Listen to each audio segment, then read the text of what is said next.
Good morning guys. Araw po ngayon ng linggo. So it's fishing time. Dito tayo ngayon sa Binukot. Try natin dito.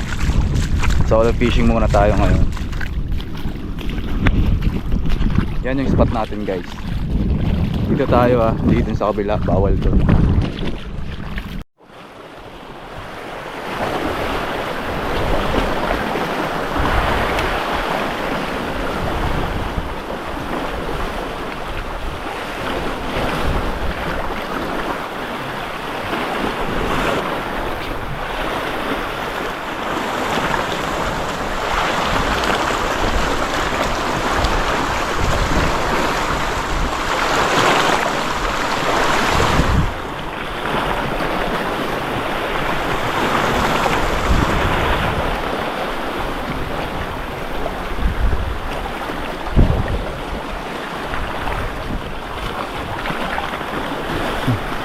Right guys.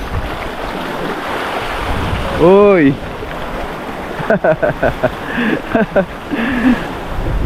Hindi na zero.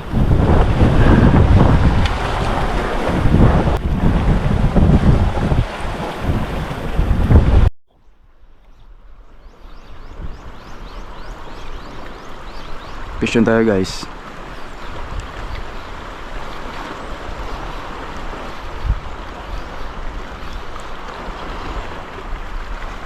Maliit na balo.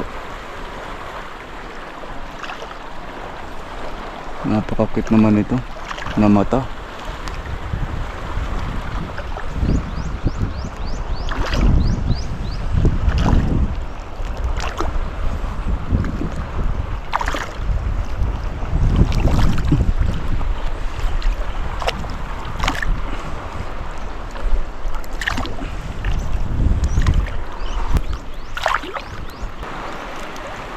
Yan guys maliit. Hello guys, this is Renz Factor Outdoors. Fishing na naman po tayo. Yan, samahan nyo po ako ngayon dito sa old spot. Grabing linaw guys.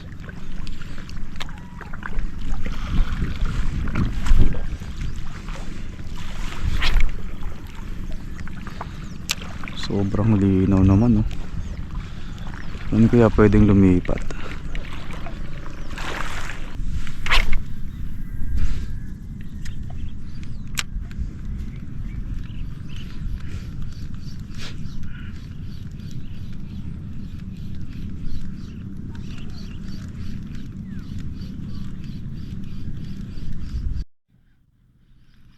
Uy, giant tiki. JT ng Pinas guys. First catch.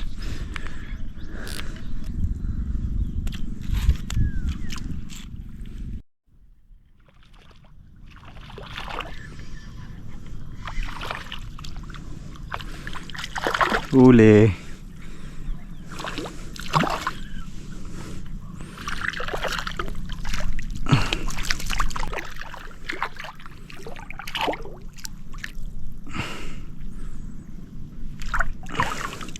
Munti ka na guys. Loko ka, napakaliit no pero uy, muntik na talaga guys. Buti na lang at sinuwerte pa.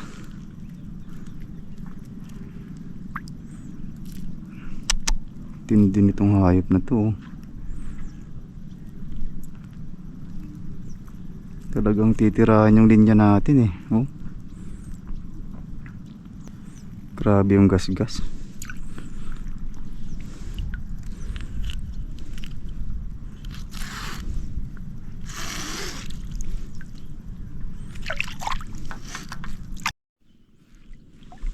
Tuko na naman.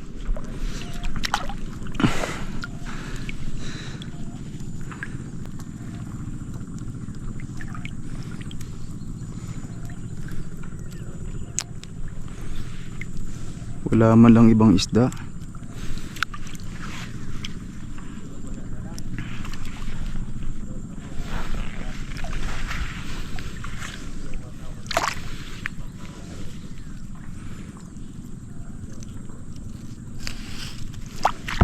try ko mag-popper guys. Ito yung binigay sa akin ni Kaplabin. Try ko lang kung may papansin dito.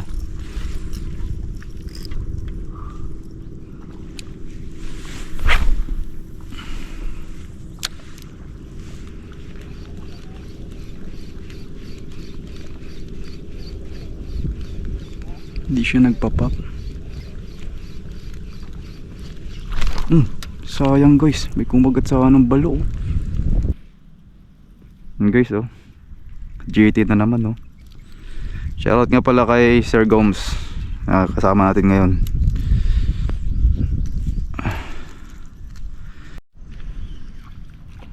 Yun, nahuli pa guys.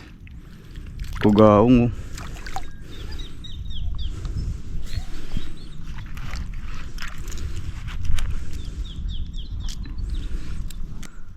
Yan guys, nakachamba pa tayo. Malit na bugaong.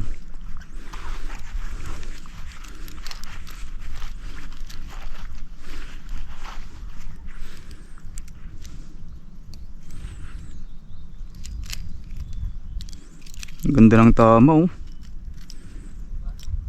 Grabe. Gigil na gigil.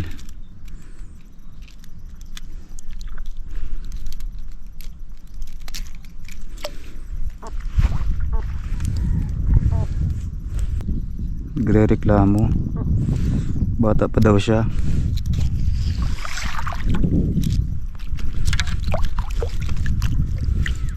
Nakalima na tayo guys. Tatlong GT ng Pinas.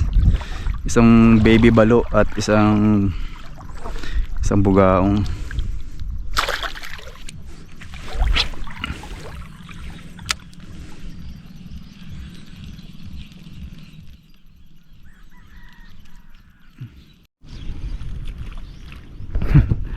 Meron na naman guys oh. Grabe. Tiki na naman oh.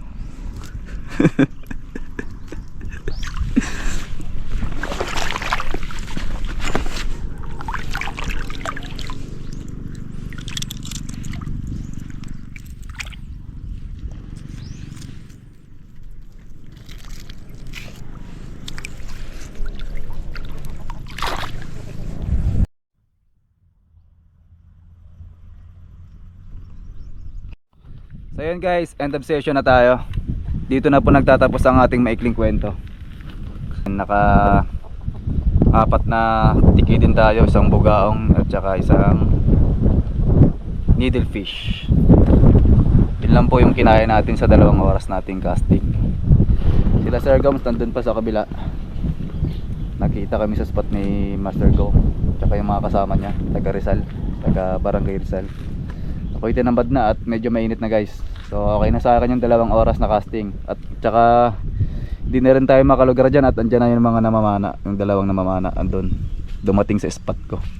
So ako'y umuwi na at magpapahinga na.